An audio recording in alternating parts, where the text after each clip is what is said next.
Hey guys, আসসালামু আলাইকুম। চলো আজ চামড়া পা কচকচি আলু দিয়ে রান্না করব। চলো, ভালো লাগলে সাবস্ক্রাইব করবে। প্রথমে কড়াই তেল দেবো, তারপরে হলদি আর নুন দেবো। নুন দেওয়া হয়ে গেছে। এবারে আলুটা লাল লাল করে ভেজে নেবো। আলুও কাটা আছে, লাল লাল করে ভেজে নেবো। দেখো ভাজা হয়ে গেছে। এবারে চামড়া পা কচকচি দিয়েও লাল লাল করে ভেজে নেবো। ভাজা হয়ে গেছে, এবারে ওই তেলেই রান্না করে নেবো। তুলে নেবো চামড়া পা কচকচি, তারপরে ওই তেলে রান্না করব। দেখো চিনি প্রথমে দিলাম, তারপরে তেজপাতা, তারপরে জিরে দেবো।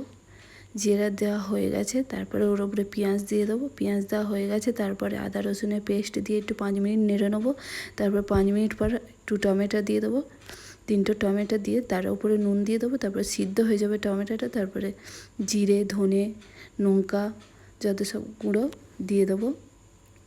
দেওয়া হয়ে গেছে। দেখো গোলমরিচের গুঁড়ো দিয়ে দেবো। আর ভালো লাগলে সাবস্ক্রাইব করে, বহুত কষ্ট করে বানায়, তোমরা সাবস্ক্রাইব করছো না। দেখো ভেজে রাখা যে আলু চামড়া পা কচকচি দিয়ে নেড়ে নেবো। এই তো কাঁচা লঙ্কা 4টে দিয়ে দিয়েছি। দেখো একটু পানি দিয়ে ঢেকে দেবো। ঢাকা হয়ে গেছে। দেখো হয়েও গেছে। তার উপরে গোলমরিচ উপরে ছড়িয়ে দেবো। ফুটে গেলে 5 মিনিট ফুটে গেলে ভালো হয়ে গেছে। দেখো আলুও সিদ্ধ হয়ে গেছে।